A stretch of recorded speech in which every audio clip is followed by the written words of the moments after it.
Hello again. This is a film about UK university and how to fit in, and particularly focused on language and some cultural differences to what you might be used to, and what to say and what to do in those situations. So, if you're having trouble understanding the kind of unspoken rules of UK university life, this film will help you understand about things like how being polite is important in direct communication, and how you can use jokes to help smooth things over. So politeness really matters in the UK. When you talk to somebody in the UK, whoever it is, in the street, at university, in the classroom, whatever, it's really important to be polite, even if you disagree with them. So even if you don't agree with them, you still need to use words like please and thank you. You'll hear those three words used very, very often in British English, in Britain particularly. So say please and say thank you. That really shows you're trying to fit in, you're being polite. If you miss those words out, you can feel a little bit blunt and a little bit impolite, and that won't get you very far. Also, phrases like, I'm sorry to interrupt, if you need to butt into somebody who's talking already, or perhaps something like, could you please explain that again? If you're sat in a lecture and you don't quite understand what the teacher's telling you, or perhaps you're having a one-to-one meeting, these sort of phrases really show respect to the other person, and this is expected in British life.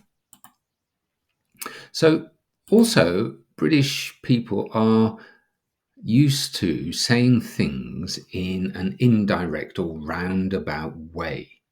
They're not direct as perhaps you might be in other countries. So, if you are direct, British people often take that as being quite blunt, forthright, and a little bit rude. So you need to be mindful and think about how you can say things in a roundabout way without offending somebody. So phrases at the beginning of sentences like, I wonder if you would mind helping me, for example.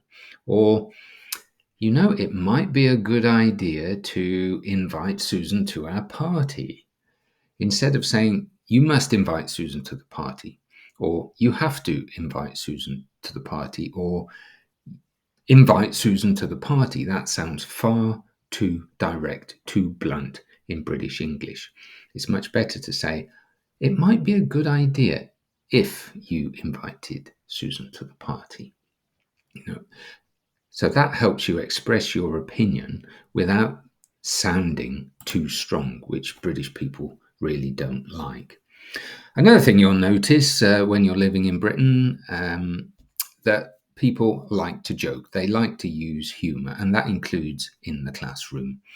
You might have some academic staff who are quite serious, but I think the majority of British UK university staff want to use humour, and it's a great way to connect with other people, classmates, other students if you're the academic, your teachers, or other colleagues if you're a university academic yourself. But it is important to be careful about the jokes you tell, because some can be quite offensive or hurtful.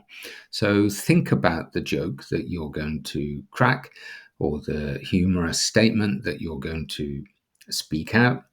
Just before you say it, make sure it doesn't offend anybody's sensitivities. Another great thing you'll find in Britain is people are very good at small talk. Small talk is a common way for people to talk about non-important things like the weather, perhaps important sporting events like the Olympics or football games or rugby games or whatever, or what's in the news. just to kind of break the ice and to make people feel more comfortable talking with each other before they get to the main point of that chat, of that discussion.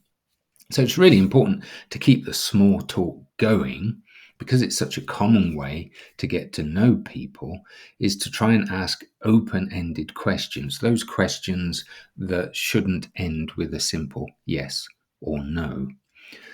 So you might find yourself at a party, like a freshers' fair party, a student party, a party that the academic staff have organised or support staff in the university, and you'll be in a room full of strangers. Well, if you want to get to know a few of these people, then you can go up and say, "Oh, the weather's quite nice, isn't it?" And you'll notice British people love to talk about the weather because the weather is so changeable here.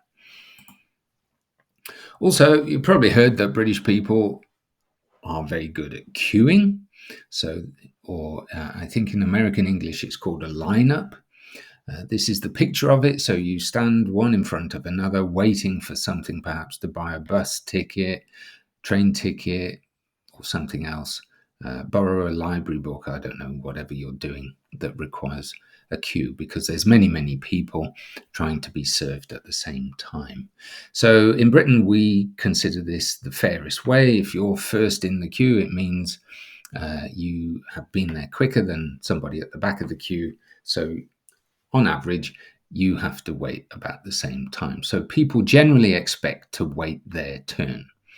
If you're going to jump the queue, really think about that very carefully, because that won't be good. All those people in the queue will get very angry with you, and you might have some trouble, especially if the person who you need to be served by sees you jump the queue. They'll probably tell you to get to the back of the queue, regardless of where you started in that queue. But if it is really urgent, it's an emergency, perhaps you're going to miss your important bus or train or something if you can't get that ticket quickly, you need to jump the queue. It's important to apologize and explain why you're doing that. And usually people will be quite understanding if they understand the emergency that you're facing. Another thing I've noticed is when you're talking to people, respect their personal space. So people in the UK generally prefer to have personal space. They don't like people standing up close and personal to them, especially if you're not that well known to them. Even if they're your friends, they will still expect personal space to be respected. So don't stand too close to people. And it's common if you've met somebody or a stranger or somebody you know for the first or second time, or in a business context particularly, to shake their hand, especially if you're introducing yourself. So you say, "Oh, hi, Professor. I'm Trevor Price. I'm one of your students. Thank you very much." You put your hand out. A handshake is appropriate. In other cultures, you do other things in that situation. But in Britain, especially if you're male and you're meeting another male, a handshake is the most appropriate. So avoid anything like hugging or kissing people on the cheek.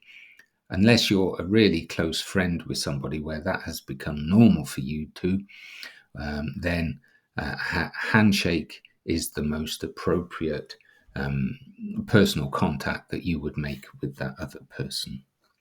If you try and hug or kiss them, that will make the other person feel very uncomfortable, and it's really not a good idea. So by understanding, just these very small number of cultural differences, you'll have a much better success rate in your UK university life when you're out and about, out of the university. But also, these things happen inside university too, with your classmates, with your professors and other members of staff of the university. So I hope that's been helpful. If you've liked the video, you found it useful, please give me a thumbs up and subscribe to the channel if you haven't already. Thanks very much, and bye for now. Thanks.